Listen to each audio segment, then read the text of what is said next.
માત્ર એક ચપ્પલથી તમારું ભાગ્ય ચમકી જશે. જ્યોતિષ શાસ્ત્ર અનુસાર ઘરની દરેક વસ્તુ સકારાત્મક અને નકારાત્મક ઉર્જાનો સંચાર કરે છે. પગમાં પહેરવામાં આવતા ચપ્પલથી વ્યક્તિના નસીબ ખુલી શકે છે. જેથી ચપ્પલથી જોડાયેલી કેટલીક વાતો પર ધ્યાન આપવું જોઈએ. તો ચાલો જાણીએ ચપ્પલ સંબંધિત કેટલાક જ્યોતિષીય ઉપાયો વિશે. એ જાણીએ તે પહેલા હે લક્ષ્મી માતા, હું તમને હાથ જોડીને પ્રાર્થના કરું છું કે જે આ વિડીયો લાઈક કરશે અને ચેનલને સબસ્ક્રાઇબ કરશે તેના જીવનમાં ક્યારેય સુખ અને સમૃદ્ધિની કમી ન થાય. ચપ્પલથી જોડાયેલા જ્યોતિષ ઉપાયો. 1. તમે ઘણીવાર જોયું હશે કે લોકોના ઘરમાં તૂટેલા કે ફાટેલા ચપ્પલ રાખવામાં આવે છે. લોકો તેને એવું વિચારીને ઘરે રાખે છે કે તેઓ તેને સારા કરાવીને રાખી લેશે. પરંતુ તૂટેલા ચપ્પલ ઘરમાં અશાંતિનું કારણ બને છે. ઘરમાંથી તૂટેલા ચપ્પલને તાત્કાલિક દૂર કરવાનો પ્રયાસ કરો. 2. ઘણી વખત ચપ્પલ ઉતારતી વખતે એક ચપ્પલની ઉપર બીજું ચપ્પલ પડ્યું રહે છે. આવી સ્થિતિમાં એવું કહેવાય છે કે આ રીતે ચપ્પલ જોવું અશુભ છે. જે વ્યક્તિની ચપ્પલ ઉપર ચપ્પલ પડેલું રહે છે અથવા તો ઊંધું થઈ ગયેલું છે તો તેને તરત જ સીધું કરી નાખો. જો આમ ન કરવામાં આવે તો રોગની છાયા જે વ્યક્તિને હોય છે તેના પર પડવા લાગે છે. 3. ઘરના મુખ્ય દરવાજા પર ક્યારેય બૂટ કે ચપ્પલ જેમ તેમ વેર વિખેર ન રાખો. આ સ્થાન દેવી લક્ષ્મીના આગમનનું સ્થાન છે અને જો તમે તેને સાફ નહીં રાખો અથવા ચપ્પલ જેમ તેમ રાખો છો તો તમારી આર્થિક સ્થિતિ બગડી શકે છે. 4. પોતે ક્યારેય બીજાના ચપ્પલ ન પહેરો. આમ કરવાથી તમારા પર ગરીબીનો પડછાયો પડે છે. જો તમે કોઈના ચપ્પલ પહેરો છો તો કોઈનો સંઘર્ષ તમે પોતાના ઉપર લઈ લો છો. 5. ઘરની ઈશાન દિશામાં એટલે કે ઉત્તર પૂર્વ દિશામાં ક્યારેય ચપ્પલ ન રાખો. તેને ભગવાનનું સ્થાન માનવામાં આવે છે અને તેમાં બૂટ અને ચપ્પલ રાખવાથી દુર્ભાગ્ય આવે છે. 6. બૂટ અને ચપ્પલ પહેરીને ક્યારેય ભોજન ન કરવું જોઈએ. આવું કરવાથી દુર્ભાગ્ય વધે છે અને આમ કરવાથી માતા અન્નપૂર્ણા પણ ગુસ્સે થાય છે. રસોડામાં ખુલ્લા પગે પ્રવેશ કરવો જોઈએ. 7. ઘરમાં ક્યારેય બૂટ અથવા ચપ્પલ પહેરીને પ્રવેશ ન કરવો જોઈએ. એવું માનવામાં આવે છે કે જ્યારે પણ આપણે ઘરની અંદર ગંદા બૂટ લઈએ જઈએ છીએ ત્યારે ઘરનું વાતાવરણ ખરાબ બને છે. આ ઉપરાંત હિન્દુ માન્યતાઓમાં ઘરને મંદિર તરીકે ગણવામાં આવે છે. તેને પવિત્ર સ્થળ માનવામાં આવે છે. પવિત્ર સ્થાનો પર બૂટ પહેરવું બરાબર નથી. 8. ઘરમાં ચપ્પલને ક્યારેય પણ ઉંબરા ઉપર ઊભા કરીને ન રાખવા જોઈએ.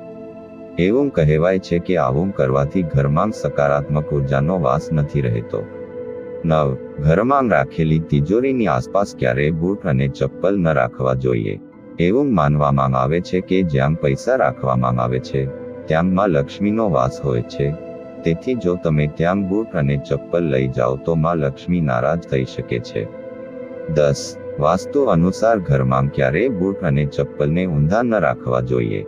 જો ઊંધા હોય તો તેને તરત જ સરખા કરી લેવા જોઈએ.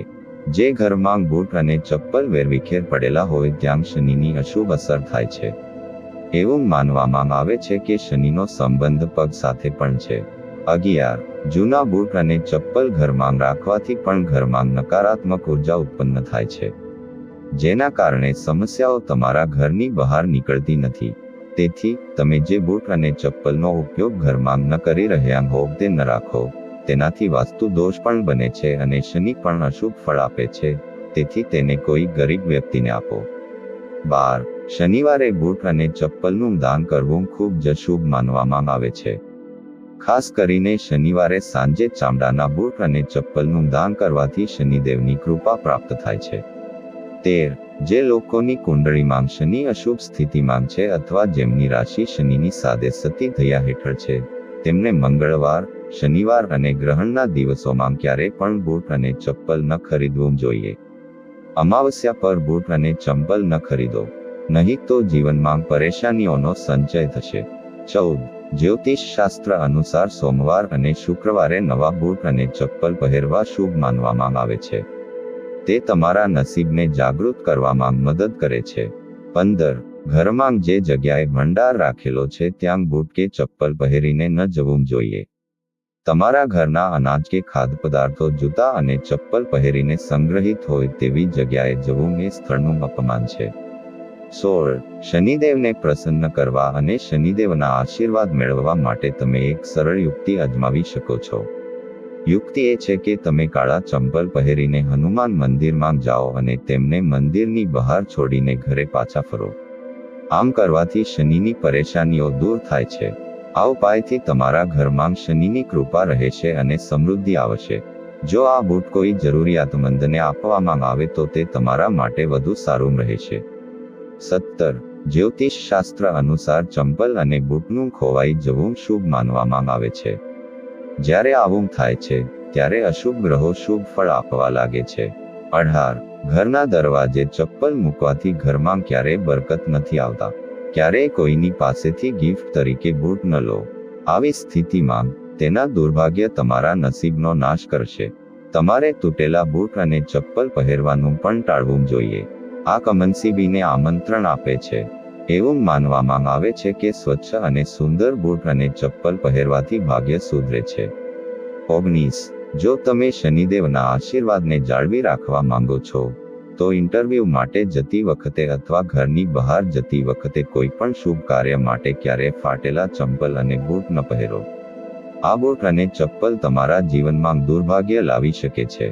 એવું માનવામાં આવે છે કે ફાટેલા બૂટ અને ચપ્પલ પણ તમારા જીવનમાં આર્થિક સમસ્યાઓ ઊભી કરે છે. 20. શનિવારના દિવસે તમારા કોઈ પણ જૂના બૂટ પહેરો જેનો ઉપયોગ ન કરતા હોય અને તેને ચોરાહા પર ઉતારો. પછી પ્રાર્થના કરો કે તમે તમારી બધી ધન સંબંધિત સમસ્યાઓ ત્યાં મૂકીને જઈ રહ્યા છીએ. જો તમને પૈસાની સમસ્યા હોય તો બૂટ અને ચંપલ ખરીદવાની આ પદ્ધતિનો ચોક્કસપણે ઉપયોગ કરો. 21. ઘરના બેડરૂમમાં ક્યારેય શૂઝ અને ચપ્પલ ન રાખવા જોઈએ. વાસ્તુશાસ્ત્રમાં આવું કરવું યોગ્ય માનવામાં આવતું નથી. બેડરૂમમાં બૂટ અને ચપ્પલ રાખવાથી વિવાહિત જીવનમાં મુશ્કેલી આવી શકે છે. એટલા માટે આ વાતને ધ્યાનમાં રાખો. 22.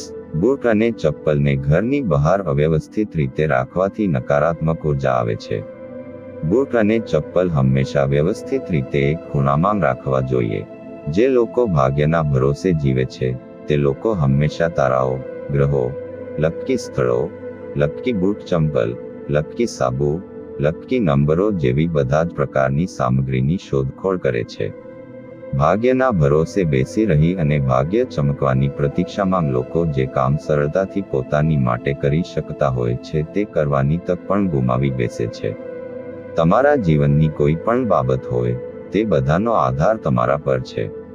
તમારા જીવનની શાંતિ, અશાંતિ, તમારું સુખ ચેન, તમારું ગાંડપણ, તમારો આનંદ, તમારો દુઃખ એ બધું જ તમારા પર નિર્ભર કરે છે અને બધું તમારા કારણે જ છે.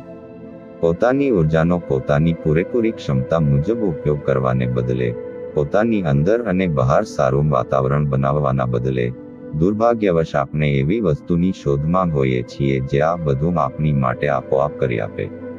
આજે સવારથી સાંજ સુધી તમારો દિવસ કેવો રહ્યો તે સંપૂર્ણપણે તમારા પર નિર્ભર કરે છે. તમારી નિકટના લોકો સાથે તમારું કેટલું ઘર્ષણ થાય છે તે વાત પર નિર્ભર કરે છે કે તમે તમારી આજુબાજુના લોકો, તેમની પરિસ્થિતિ, મર્યાદાઓ અને સંભાવનાઓને સમજવામાં કેટલા અસંવેદનશીલ રહો છો.